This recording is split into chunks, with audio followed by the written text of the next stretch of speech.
We often view the human skeleton as a static frame, inert, dead scaffolding meant only to prop up soft tissue.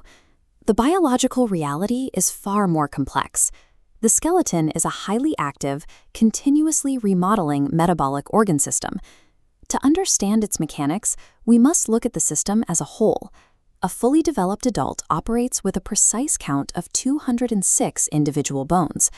This illustrates the extreme scale variations across the system, from the massive, load-bearing femur, zooming down to the microscopic stapes in the inner ear. Regardless of size, these components execute 6 biological imperatives: support, protection, movement, blood cell formation, mineral storage, and fat storage. We are going to reverse engineer the structure, stripping it down from its macroscopic physical levers into its microscopic cellular engines. Truly grasping human biomechanics requires analyzing how the exact physical architecture of these bones dictates both metabolic survival and physical limits. Here is the first structural division. The 206 bones are split into 2 decoupled functional domains, beginning with the axial skeleton. This central core consists of exactly 80 bones. It comprises the skull, auditory ossicles, the hyoid bone, the vertebral column, and the thoracic cage. Drilling down into the top of the axis, the skull's architecture is precisely partitioned into 8 cranial bones forming the upper vault, and 14 facial bones constructing the anterior structure. Within this dense, locked cranial vault, there is a distinct mechanical anomaly. The mandible serves as the only movable bone in the entire skull assembly. The vertebral column is a segmented engineering marvel: 7 cervical vertebrae in the neck, 12 thoracic in the mid-back, 5 lumbar in the lower back, terminating at the sacrum and coccyx. Branching from the thoracic vertebrae is the thoracic cage. The sternum anchors 12 pairs of ribs to enclose and shield the cardiopulmonary system. The biomechanical purpose of this entire axial arrangement is uncompromising physical protection. It safely houses the brain, the spinal cord, and the primary internal organs. This design represents a specific evolutionary trade-off. The axial core sacrifices mobility to maintain absolute structural integrity, forming the immovable biological anchor required for the rest of the body to generate force. Once the axial core is established, we attach the remaining 126 bones. This highlighted outer network is the appendicular skeleton.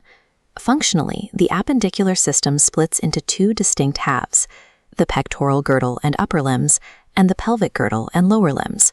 Moving proximal to distal, the upper limbs consist of the humerus, the radius and ulna, the carpals, the metacarpals, and the phalanges of the fingers. The lower limbs mirror this pattern: the femur, the patella at the knee, the tibia and fibula, the tarsals of the ankle, the metatarsals, and the phalanges of the toes. These 2 halves are engineered for different environmental interactions. The upper limbs prioritize wide degrees of freedom for fine manipulation, while the lower limbs are reinforced for heavy weight-bearing locomotion. These outer levers depend entirely on the stable, heavy mass of the axial core to generate force. Without that central anchor, the appendicular system cannot achieve leverage. But an assembly of rigid levers presents a mechanical bottleneck. Bones themselves cannot bend. Motion dictates a need for structural linkages, known as articulations or joints. We categorize joints by mechanical freedom. Fibrous joints, like cranial sutures, operate with 0 degrees of freedom as locked anchors.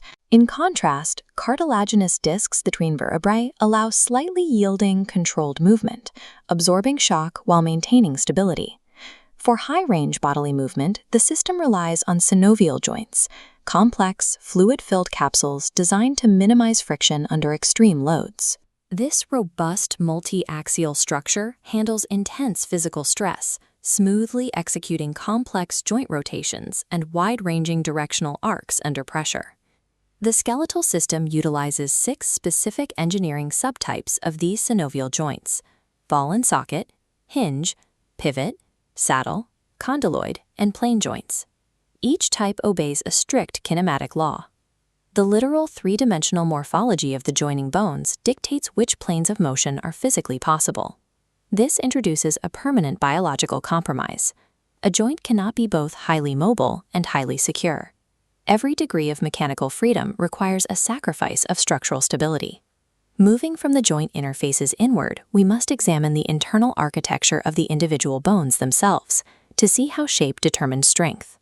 This diagram outlines 5 morphological skeleton shapes: long, short, flat, irregular, and sesamoid. Focusing on the highlighted long bone, a longitudinal cross-section reveals its dual-layer engineering, a dense outer ring surrounding a porous, web-like interior. The dense outer layer, or compact bone, provides the high-density load-bearing capacity. The inner, porous web is spongy bone, designed to disperse mechanical force. But the utility of this porous interior extends beyond impact resistance. This is where physical mechanics transition into metabolic function.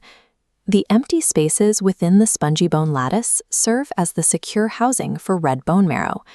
This marrow drives a critical physiological process known as hematopoiesis. It is the literal manufacturing center for the body's supply of red blood cells. Internal bone architecture solves 2 problems simultaneously. It maximizes the strength-to-weight ratio for physical movement while providing a safe, armored harbor for a vital metabolic factory. If we zoom past the marrow cavities and into the microscopic matrix of the bone tissue, we find the living cellular engines responsible for maintenance.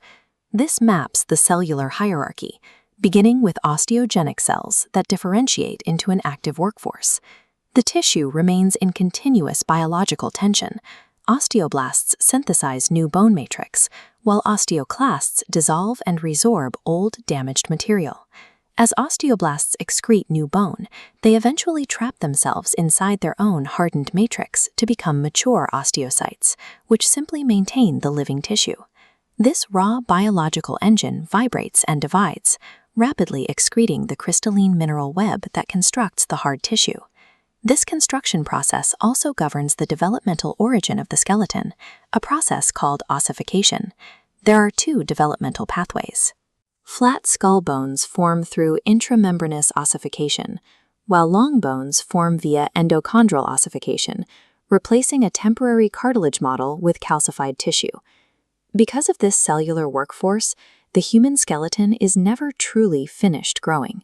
It is a dynamic metabolic bank account constantly adapting to physical stress. Pulling back out, this visual assembly reveals the chain of dependency. Isolated cells build the spongy tissue, the femur locks back into the pelvic girdle, and the appendicular limbs snap tightly onto the axial core to reform the complete 206 bone structure. The integration is precise. Microscopic cellular engines maintain the dense tissue, which shapes the kinematic joints, which connect the macroscopic levers. The dual macro divisions work in concert. The protective heavy axial housing provides the stability that enables the dynamic interactive reach of the appendicular limbs. The 6 core functions, from physical support and movement to the metabolic formation of blood, stand as the inevitable structural results of this integrated architecture. The human skeletal system successfully balances deep contradictory demands. It is a marvel of evolutionary engineering that seamlessly integrates unyielding protective armor, fluid environmental interaction, and life-sustaining cellular metabolism.